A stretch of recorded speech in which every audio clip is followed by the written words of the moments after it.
Match 14 of the ICC Cricket World Cup had India written all over it. You're watching the review. I'm Ridhima Pathak and I've got with me Michael Clarke and Sanjay Manjrekar.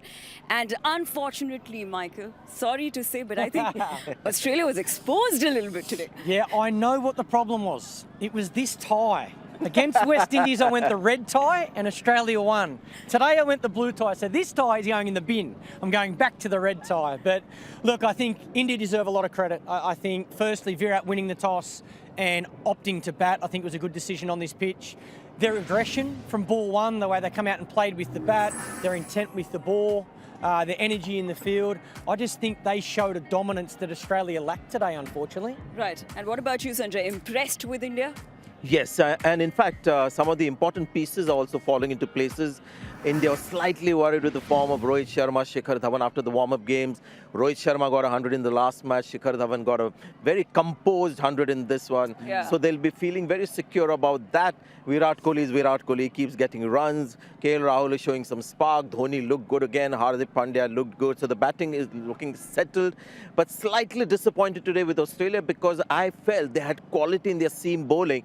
And I didn't quite see that kind of quality today on display. So slightly disappointed with Australia and the conservative approach when they were chasing that target. Yeah. Right, but I'm pretty sure you were given no points of disappointment from Shikhar Dhawan. You know, those 117 runs out there. Did he manage to charm you? Well, I loved his grit and, you know, he started off playing within himself. Typically, there were those balls outside the off stump, exploiting one of the three weaknesses that he has as a top order batsman, short ball. The way he played the short ball was brilliant. Normally tries to play a pull shot to a square leg, the orthodox pull shot. Today it was just about being, realistic about his ability. And I loved the ram shot that he played and the little guide.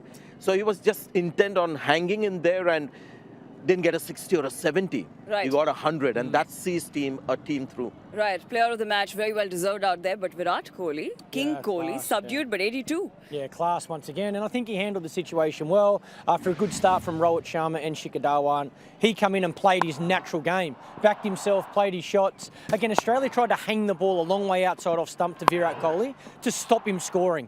But he took him on. Again, seeing Virat Kohli hit boundaries, 4 4s, 2 6s. The aggressive approach from Virat, and he was in a position to because he had a foundation. It was set up from Shikhar and Rohit, and that allowed him to play the way that we've seen so many times. Right, and Hardik Pandya, MS Dhoni, KL Rahul, everybody had something to pitch, especially Hardik Pandya. I love the swag and the style with which he comes. He just walks in, hits those boundaries, and he's done with his job. I tell you what, he's got amazing batting talent. His bowling needs to improve a little bit, but you know what's happened with Hardik Pandya and the kind of hitting form that we're seeing there, you are sort of forced to include him in your playing 11. And then Rahul carried on, Dhoni. So it was a dream script for Virat Kohli. Everyone who came in, contributed. There was nobody who really failed with the bat today. Right, but the story on the Australian side was a little bit different, If you take a look at this, India put up a massive total of 352 out there. What does this particular stat reveal to you? That tells me that they batted very well and Australia didn't bowl very well. But again, Virat Kohli's got to get some credit, changing the batting order as well. Getting Hardik Pandya up the order, looking to attack. And again, the Australian bowlers, I think Stark will be disappointed with that, only picking up the 1 wicket.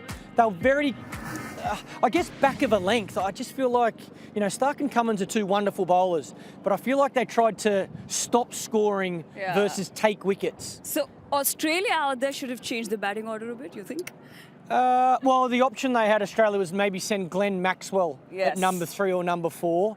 I think it was worth to go. When you're chasing a total like that, you need everything to go perfectly. Yeah. And unfortunately for Australia, they didn't try and up the ante until really it was too late. The game was over. Right. Yeah, and he made that comment actually before the innings started because 352 is a big score, so they needed some kind of an X factor in the run chase. So normal cricket wasn't going to do. David Warner had to be explosive. Yeah. Steve Smith was going to play the way he does. Usman Khwaja as well. Aaron Finch too. So who was going to give that Hardik Pandya kind of spice to the innings? And it had to be Maxwell.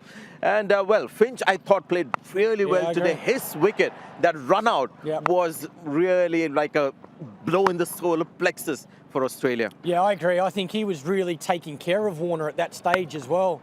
Here's this run out here, just the mix-up, the lack of communication. Again, Warner's trying to push for every single run because he was struggling. That was a massive wicket for Australia. Right, well, we had Usman Khwaja as well showing some intent, but you see, take a look now, that's what I'm talking about. That run out came at the wrong time. And look at Hardik Pandya, his position as well. Beautiful. Yeah. Kedar Jadhav with the throw, Hardik Pandya right behind the stump. So everything's looking good. And I must say this, before the game started as well, I thought despite Australia having beaten India in recent times, India was the better team getting into this match. And I truly believe that.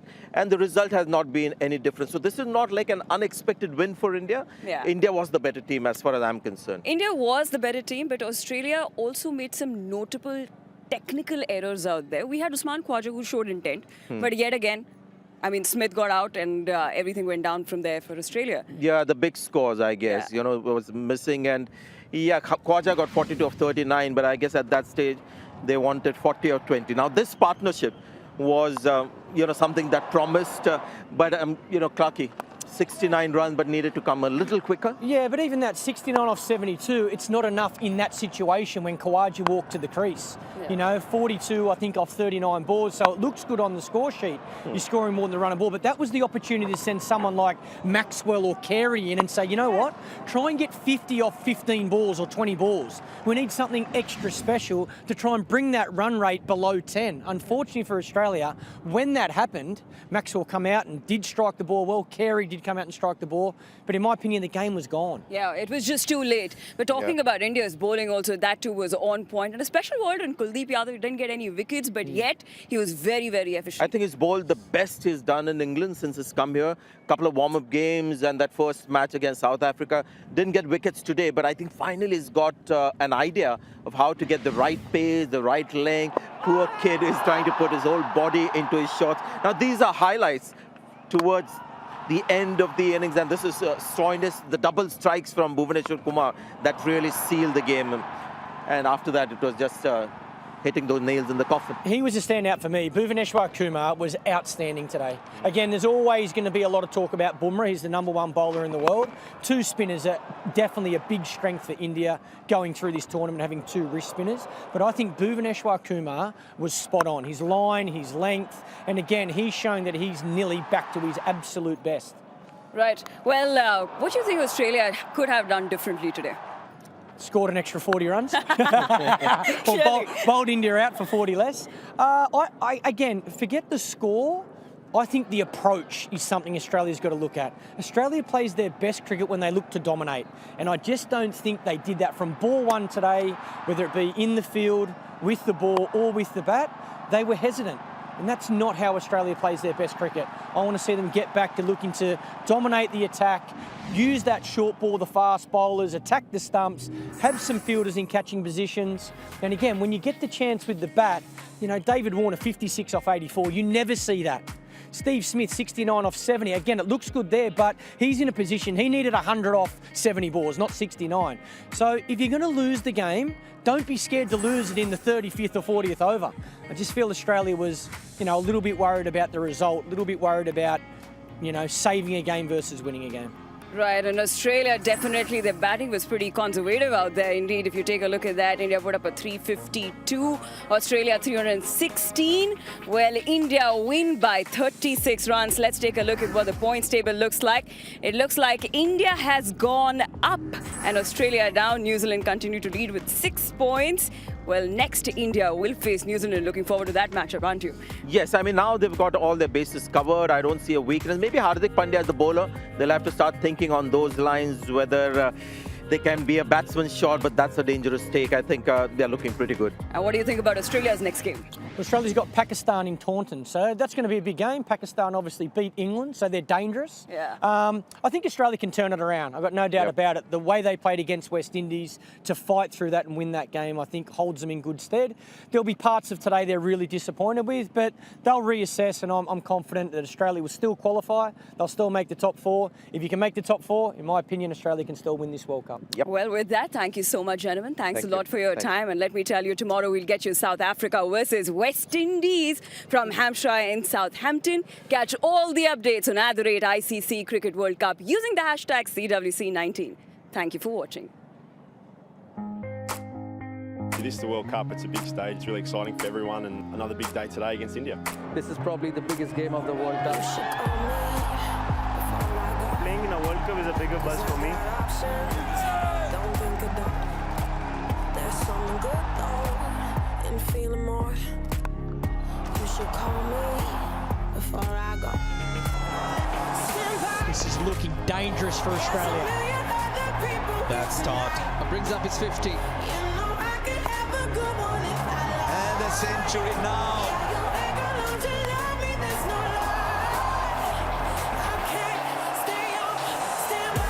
Australia will need 353. Australia will have to create history from here. This is the most they've ever conceded in a World Cup ever.